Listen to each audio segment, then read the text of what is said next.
Doctor Jitendra Singh ने एक बार फिर से अपना पदभार संभाला है।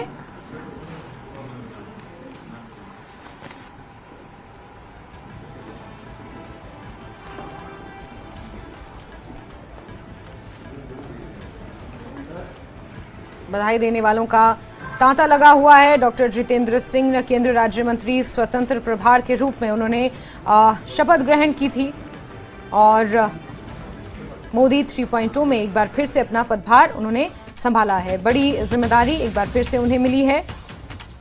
जम्मू कश्मीर की उधमपुर सीट से सांसद हैं डॉक्टर जितेंद्र सिंह और राज्य मंत्री स्वतंत्र प्रभार के तौर पर उन्होंने शपथ ग्रहण की थी। इसके बाद मंत्रालयों को विस्तार करते हुए उन्हें अहम जिम्मेदारी दी गई है।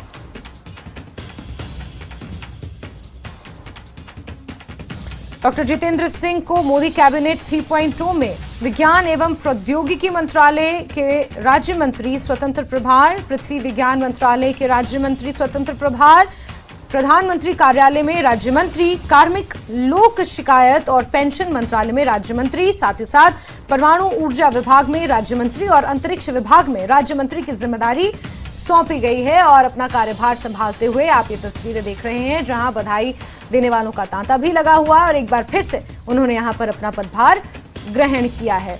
तीसरी बार जम्मू कश्मीर के उधमपुर से सांसद चुनकर आए हैं डॉक्टर जितेंद्र सिंह। इंडिया गठबंधन के उम्मीदवार चौधरी लाल सिंह को उन्होंने कड़ी टक्कर दी है और एक बार फिर से आप ये तस्वीरें देख रहे हैं जहां डॉक्टर जितेंद्र सिंह ने अपना पदभार संभाला है। केंद्रीय राज्य मंत्री स्वतंत्र प्रभार के तौर पर इन्होंने शपथ ग्रहण की थी और कई महत्वपूर्ण मंत्रालय जो कि विज्ञान और प्रौद्योगिकी से जुड़े हुए हैं, परमाणु से जुड़े हुए हैं, उन्हें सौंपे गए हैं। साथ ही साथ प्रधानमंत्री कार्यालय में राज्य मंत्री के तौर पर, लोक शिकायत और पेंशन मंत्रालय में राज्य मंत्री के तौर पर उन्होंने एक बार फिर से अपना पदभार ग्रहण किया है। ये सीधी तस्वीरें मंत्रालय से आपको दिखा रहे हैं जहां डॉक्टर जितेंद्र सिंह अपना पदभार ग्रहण करने पहुंचे हुए हैं।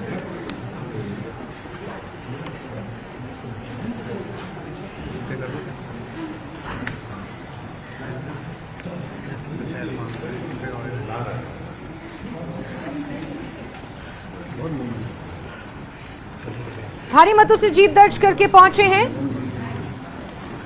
साल 2014 से वो लगातार उधमपुर सीट जीतते आ रहे हैं। साल 2014 में हुए 16वें लोकसभा चुनावों में निर्वाचित हुए और जम्मू कश्मीर के पूर्व मुख्यमंत्री गुलाम नबी आजाद को उन्होंने कड़े मतों से शिकस्त दी थी, जिसका इनाम यह मिला कि प्रधानमंत्री कार्यालय में बतौर राज्य मंत्री के तौर पर उन्हें इंचार्ज बनाया गया। इसके बाद साल 2019 के चुनावों में भी अपने प्रतिद्वंदियों पर जीत इन्होंने हासिल की। लगभग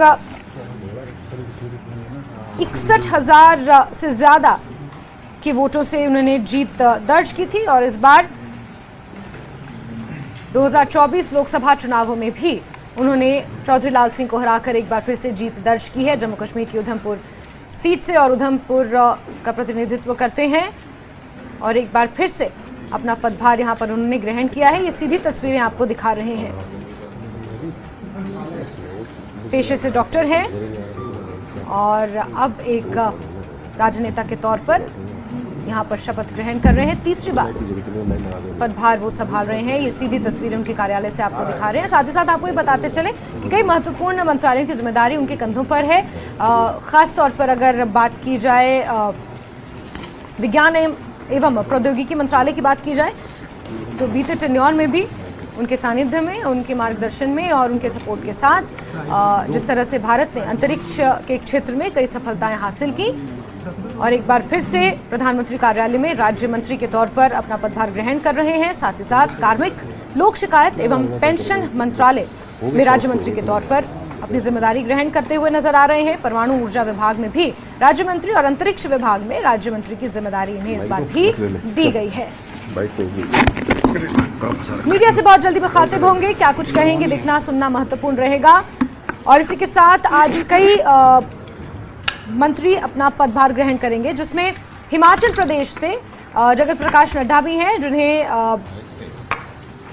केंद्रीय स्वास्थ्य मंत्री का जिम्मा इस बार सौंपा गया। इससे पहले भी वो स्वास्थ्य मंत्री केंद्र में रह चुके हैं, लेकिन इससे पहले तक बीजेपी राष्ट्रीय अध्यक्ष के तौर पर अपनी जिम्मेदारियां संभालते रहे हैं और कई मंत्रियों ने आज पदभार ग्रहण किया है। तो डॉक्टर जितेंद्र सिंह की आप ये तस्वीरें देख रहे हैं सीधे, जिन्होंने अपना पदभार ग्रहण किया है। इंतजार हो रहा है कि मीडिया से मुखातिब होंगे, क्या कुछ कहेंगे। इससे पहले हमने आपको दिखाया कि विदेश मंत्री के तौर पर एस जयशंकर ने एक बार फिर से अपनी जिम्मेदारी को संभाला, अपना पदभार ग्रहण किया और पाकिस्तान और चीन को लेकर महत्वपूर्ण बातें कही। ऐसे में डॉक्टर जितेंद्र सिंह, जो उधमपुर सीट से तीसरी बार जीत कर आए हैं, तीसरी बार जीत कर सांसद बने हैं, दोबारा अपने महत्वपूर्ण पदों पर उन्होंने कार्यभार संभाला है। मीडिया से क्या कुछ कहेंगे, इस पर नजर बनी हुई है।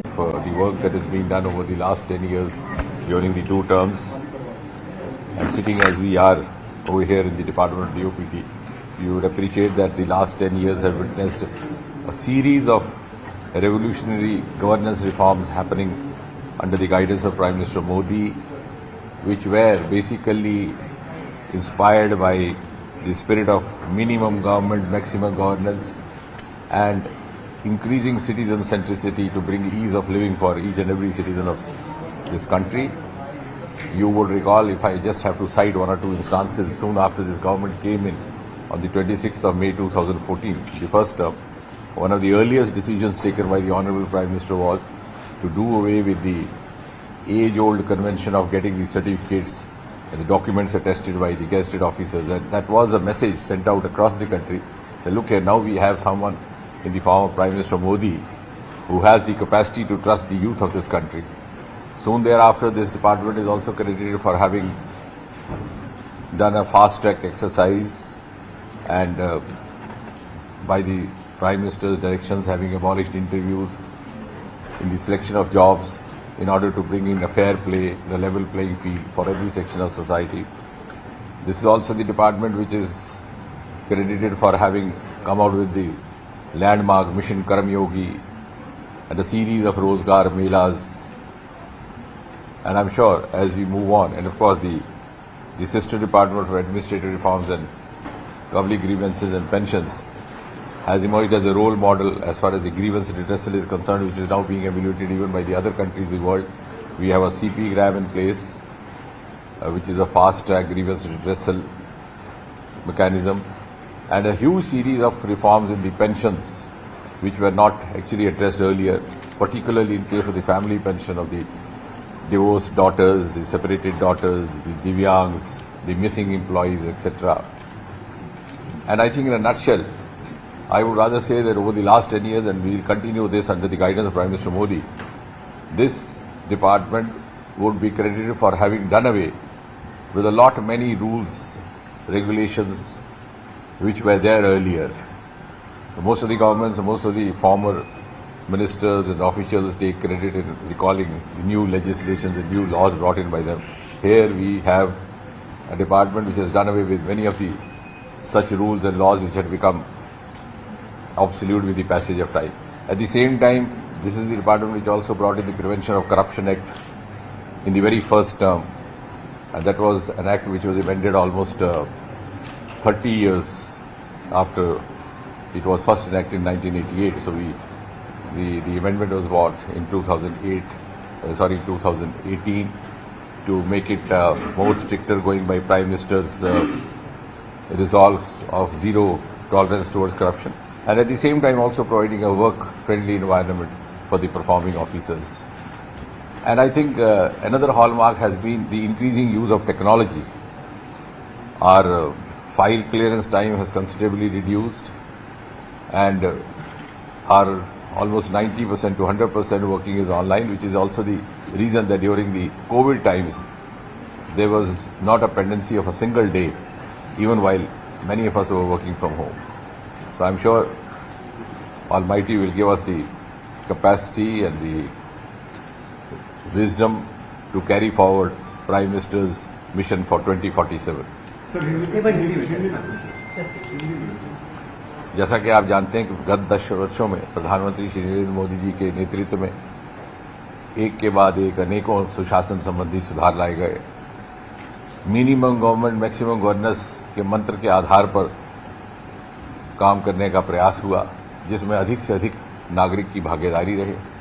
यदि आप स्मरण करें तो सन 2014 में 26 मई को शपथ ग्रहण करने के कुछ ही महीने के बाद, लगभग 2-3 महीने के बाद ही प्रधानमंत्री मोदी जी के निर्देश से एक क्रांतिकारी निर्णय लेते हुए बरसों से चली आ रही अंग्रेजों के समय की एक जिसे मैं कह सकता हूं कि कुरीति थी कि हर नौजवान को अपने दस्तावेज टेस्ट करवाने पड़ते थे, उसे समाप्त कर दिया गया और एक पैगाम गया देश भर में। क्या तो आप सुन रहे थे केंद्रीय मंत्री डॉक्टर जितेंद्र